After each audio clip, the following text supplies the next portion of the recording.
পারস্য উপসাগর ও হরমুজ প্রণালী দীর্ঘদিন ধরেই বৈশ্বিক ভূরাজনীতির অন্যতম সংবেদনশীল অঞ্চল হিসেবে পরিচিত। বিশ্বের মোট জ্বালানি তেল পরিবহনের একটি বড় অংশ এই সংকীর্ণ জলপথ দিয়ে যাতায়াত করে। এই প্রেক্ষাপটে যুক্তরাষ্ট্রের বিমানবাহী রণতরী ও শক্তিশালী নৌবহর দীর্ঘদিন ধরে অঞ্চলটিতে উপস্থিত থাকলেও ইরান তার সামরিক কৌশল গড়ে তুলেছে ভিন্ন এক বাস্তবতাকে সামনে রেখে। ইরানের সামরিক পরিকল্পনা সরাসরি সংঘর্ষের পরিবর্তে অসমমিত বা অ্যাসিমেট্রিক যুদ্ধনীতির উপর ভিত্তি করে, যেখানে প্রযুক্তি, ভূগোল ও কৌশলের সমন্বয়ে তুলনামূলক দুর্বল শক্তিও বড় শক্তির ওপর কার্যকর চাপ সৃষ্টি করতে পারে।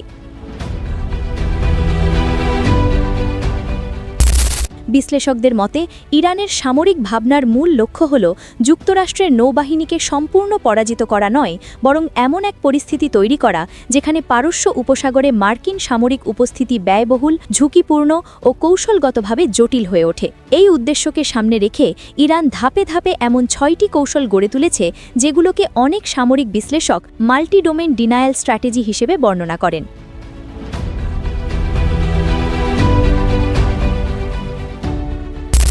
Islamic revolutionary guard corps navy বা আইআরজিসি নেভির হাতে রয়েছে শত শত ছোট ও দ্রুতগামী আক্রমণকারী নৌকা। এগুলোতে ভারী মেশিনগান, রকেট লঞ্চার এবং স্বল্প পাল্লার অ্যান্টিশিপ মিসাইল সংযোজিত। প্রচলিত নৌযুদ্ধে যেখানে একটি ডেস্ট্রয়ার বা ফ্রিগেট একটি শত্রু জাহাজের মুখোমুখি হয়, সেখানে এই কৌশলে একই সময় বহু দিক থেকে অসংখ্য ছোট নৌকা একযোগে আক্রমণ চালায়। এর উদ্দেশ্য হল আধুনিক যুদ্ধজাহাজের উন্নত রাডার ও প্রতিরক্ষা ব্যবস্থাকে অতিরিক্ত লক্ষ্যবস্তুর চাপে বিভ্রান্ত করা। একে একে সব লক্ষ্য ধ্বংস করা প্রযুক্তিগতভাবে কঠিন হয়ে পড়ে, বিশেষত সংকীর্ণ জলপথে।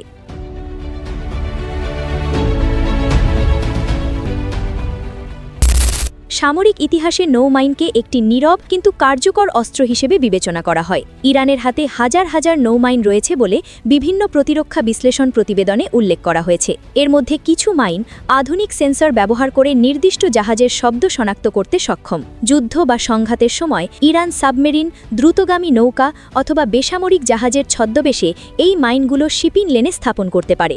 এর প্রভাব শুধু সামরিক নয়, কয়েকটি মাইনও যদি নৌপথে সন্দেহ সৃষ্টি করে তাহলে বাণিজ্যিক জাহাজ চলাচল ব্যাহত হয় এবং বৈশ্বিক জ্বালানি বাজারে তাৎক্ষণিক অস্থিরতা তৈরি হয়।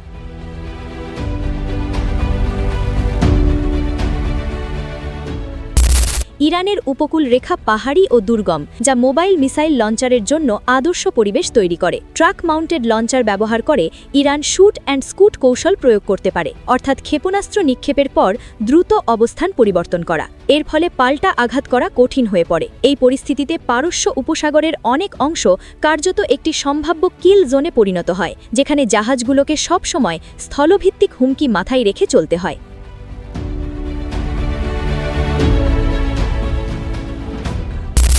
পারস্য উপসাগরের অগভীর জল বড় পারমাণবিক সাবমেরিনের জন্য সীমাবদ্ধতা তৈরি করলেও ইরানের ডিজেল ইলেকট্রিক ছোট সাবমেরিনগুলোর জন্য এটি একটি সুবিধা। গাদির ও ইউনো ক্লাসের মতো সাবমেরিনগুলো কম শব্দ তৈরি করে এবং সমুদ্রতলে দীর্ঘ সময় স্থির থাকতে সক্ষম।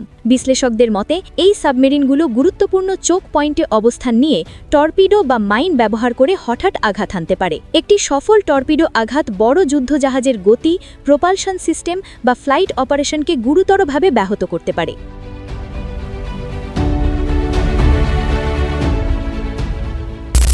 গত এক দশকে ইরান মধ্যপ্রাচ্যের ড্রোন প্রযুক্তিতে উল্লেখযোগ্য অগ্রগতি অর্জন করেছে।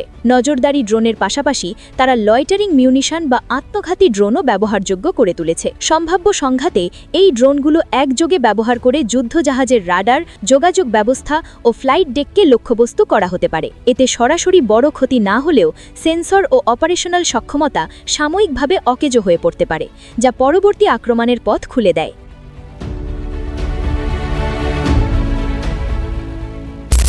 মার্কিন নৌবাহিনী পারস্য উপসাগরে দীর্ঘমেয়াদী অপারেশনের জন্য বাহরাইন, কাতার ও সংযুক্ত আরব আমিরাতের ঘাঁটির ওপর নির্ভর করে। ইরানের হাতে থাকা ব্যালিস্টিক ও ক্রুজ মিসাইলগুলো এই স্থির স্থাপনাগুলোর জন্য সম্ভাব্য হুমকি তৈরি করে।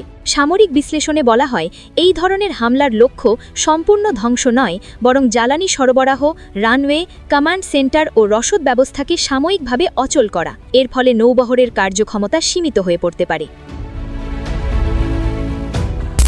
এই 6টি কৌশল একত্রে ইরানের একটি বিস্তৃত প্রতিরোধকমূলক কাঠামো তৈরি করে। এখানে লক্ষ্য কোনো একক যুদ্ধজয় নয়, বরং এমন একটি পরিস্থিতি সৃষ্টি করা যেখানে সংঘাতের মূল্য সব পক্ষের জন্য বেড়ে যায়। সামরিক বিশ্লেষকরা মনে করেন ইরানের এই পরিকল্পনা আঞ্চলিক শক্তির ভারসাম্যে একটি গুরুত্বপূর্ণ ভূমিকা পালন করে এবং যুক্তরাষ্ট্র সহ সংশ্লিষ্ট সব পক্ষকে হিসেব করে পদক্ষেপ নিতে বাধ্য করে। সবশেষে বলা যায়, পারস্য উপসাগরের নিরাপত্তা বাস্তবতা কেবল মার্কিন শক্তির পরিমাপে সীমাবদ্ধ নয়। ভূগোল, প্রযুক্তি, কৌশল ও অর্থনৈতিক প্রভাব সব মিলিয়েই এই অঞ্চলের চিত্র নির্ধারিত হয়। ইরানের অসমমিত যুদ্ধনীতি সেই জটিল বাস্তবতারই একটি প্রতিফলন, যা ভবিষ্যতে যে কোনো সম্ভাব্য সংঘাতে গুরুত্বপূর্ণ বিবেচ্য বিষয় হয়ে থাকবে।